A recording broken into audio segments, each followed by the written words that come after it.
विधवा और तलाकशुदा लड़का। यह कहानी संगीता और विशाल की है। संगीता अपनी शादी के 1.5 महीने बाद ही विधवा हो जाती है और उसके जीवन में अचानक ही पतझड़ आ गया था। संगीता को ऐसा लगता था जैसे वो संसार की सबसे बदनसीब औरत है। उसकी आंखों के आगे उसका अंधेरा जैसा भविष्य हमेशा घूमता रहता था। संगीता के घर में सिर्फ उसकी बूढ़ी माँ थी और संगीता के पति के गुजर जाने के बाद संगीता के पिता भी इस दुख में गुजर जाते हैं। एक बड़ा भाई था, लेकिन वो तो सबसे मुंह मोड़कर अपनी पत्नी को लेकर कहीं और रहने चला जाता है। इसलिए अब संगीता को लगता था कि जिंदगी में कभी भी खुशी उसके दरवाजे पर दस्तक नहीं देगी। अब विशाल की बात करते हैं। विशाल की शादी 2 साल तक तो अच्छी चल रही थी, लेकिन फिर उसकी पत्नी का किसी और के साथ चक्कर चलने लगा और वो उस दूसरे आदमी के साथ खुलेआम अय्याशी करने लगी। फिर कुछ ही दिनों में उसने विशाल को तलाक देकर दूसरे आदमी से शादी कर ली। विशाल अपनी पत्नी से बहुत प्यार करता था, लेकिन तलाक होने के बाद वह अपनी पत्नी के बिना बिल्कुल ही अकेला सा हो गया और अपनी सुनसान वीरान जिंदगी अकेला ही काटने लगा।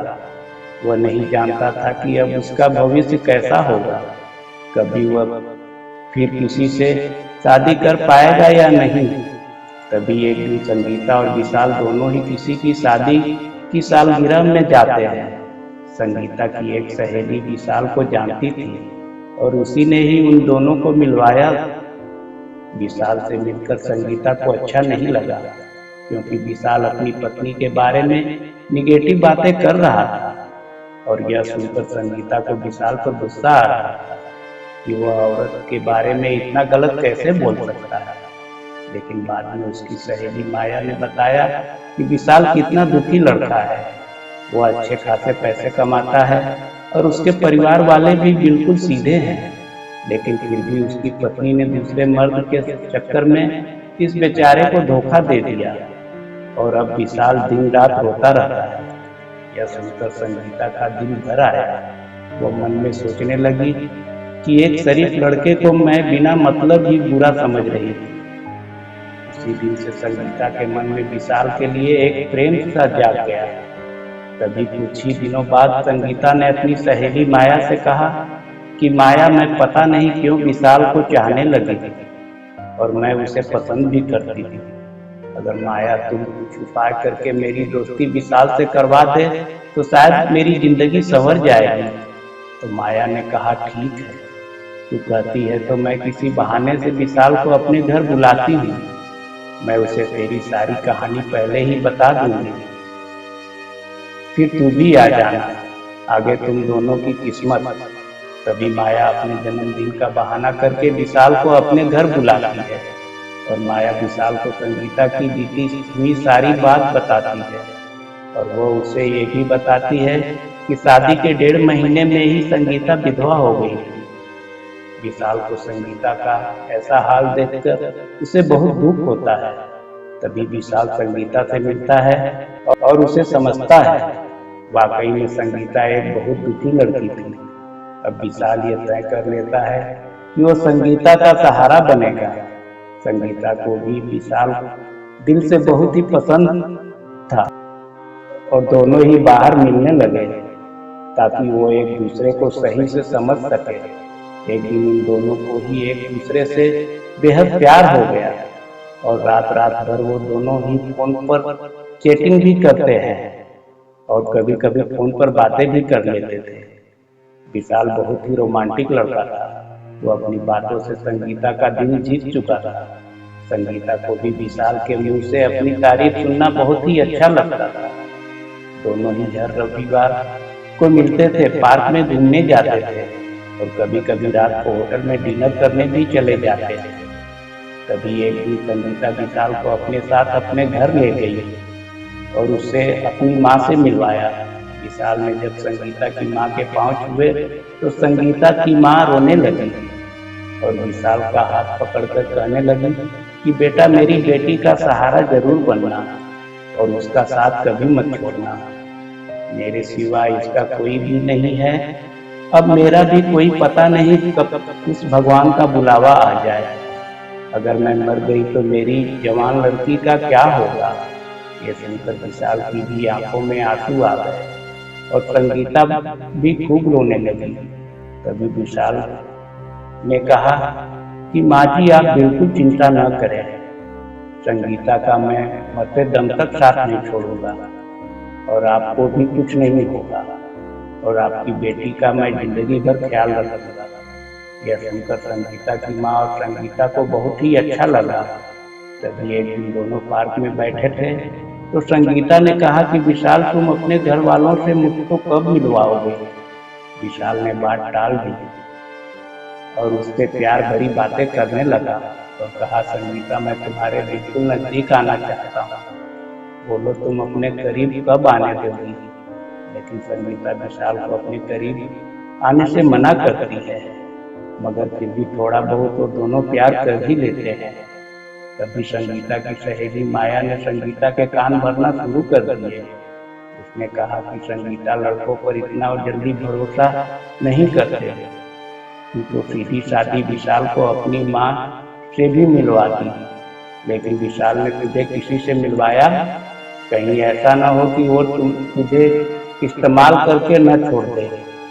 यह सुनकर संगीता के कान खड़े हो गए और वह सोचने लगी कि कहीं विशाल मुझे धोखा तो नहीं दे रहा। उधर विशाल ये सोच रहा था कि मैं संगीता को अपने घर कैसे लेकर जाऊं। मेरा घर बिल्कुल छोटा सा है और मैं उसे अभी नहीं बताऊंगा कि उसके लिए मैंने एक घर बुक कर लिया है और 50,000 जमा भी करा दिए हैं और बाकी की मैं बैंक से किस्त बनवा लूंगा। एक महीने बाद विशाल का जन्मदिन था। विशाल ने सोचा मेरे जन्मदिन पर ही संगीता को सरप्राइज दूंगा और तभी संगीता और उसकी माँ को घर बुला लूंगा। उसी दिन संगीता से शादी की सारी बात करके उसे सगाई के रिंग भी पहना दूंगा, क्योंकि संगीता के परिवार में और कोई नहीं है। ये सारा कार्यक्रम संगीता और उसकी माँ के सामने ही हो जाएगा। अगले दिन संगीता विशाल को फोन करती है और गुस्से में कहती है तुम अपने घर वालों से मुझे कब मिलवाओगे। विशाल फिर से बात को टालते हुए बात को पलट देता है। अब संगीता का शक और भी बढ़ जाता है। तभी संगीता विशाल से कहती है तुम्हारे बैंक में कितने पैसे हैं, मुझे अपना बैंक बैलेंस दिखाओ। लेकिन विशाल ने बैंक बैलेंस दिखाने की बात को भी टाल दी, क्योंकि सभी पैसे तो उसने मकान के बयाने में दे दिए थे और उसके अकाउंट में यही कोई 8 से 10 हजार ही पड़े थे। संगीता का शक अब बढ़ता ही जा रहा था और वो ये सोच लेती है कि विशाल वाकई मेरा इस्तेमाल कर रहा है और वो मुझसे शादी भी नहीं करेगा। इसलिए संगीता विशाल का फोन तक उठाना बंद कर देती है। इधर विशाल एंगेजमेंट की सारी तैयारी कर चुका था। बातों ही बातों में उसने संगीता की अंगूठी का भी नाप ले लिया था और संगीता को इसका पता भी नहीं चला था। विशाल ने संगीता की तरफ से खुद की भी अंगूठी बनवा ली थी, ताकि संगीता की माँ का कोई भी खर्च न हो सके।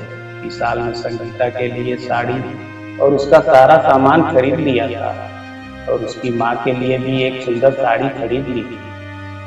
अब विशाल ने सबको यह कह दिया मेरे जन्मदिन वाली रात को मेरी सगाई संगीता से है और उसके घर में भी उसने सबको बता दिया था।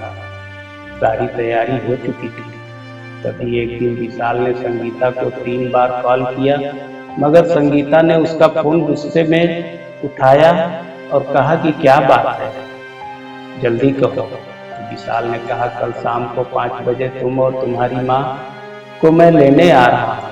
तो संगीता ने कहा कि मुझे कहीं भी नहीं जाना। तो विशाल ने कहा कि संगीता कल मेरा जन्मदिन है।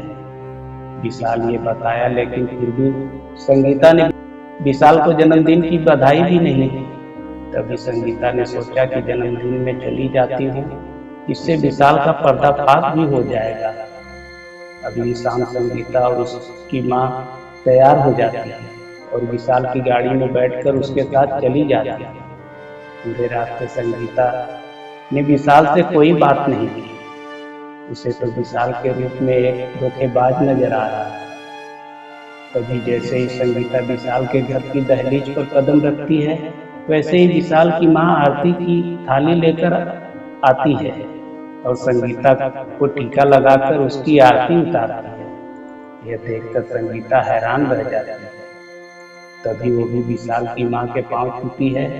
उसकी माँ उसे अंदर आने के लिए कहती है। सभी लोग खड़े थे, विशाल के बड़े भाई भाभी, विशाल के भतीजा भतीजी और विशाल की माँ, वो भोले भाले उनके बाबूजी। सभी लोग संगीता और उसकी माँ का स्वागत करते हैं और बैठने के लिए कहते हैं। अब विशाल का जन्मदिन मनाया जाता है। उसके बाद संगीता जाने के लिए कहती है। विशाल की माँ कहती है कि बहू तुम्हें जाने के लिए नहीं बुलाया है, हमेशा के लिए यही रखने के लिए बुलाया है। संगीता समझ नहीं पाती है। तभी विशाल की बड़ी भाभी 2 फूलों की माला और एक प्लेट में 2 अंगूठी लेकर आती है। यह देखकर संगीता विशाल की तरफ बड़े ही आश्चर्य के साथ देखती है।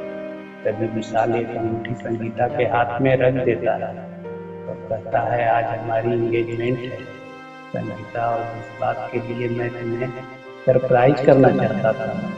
तुम्हें ये रिश्ता मंजूर है ना? संगीता रोने लग जाती है और मन में ये सोचती है कि मैंने किस लड़के पर शक किया।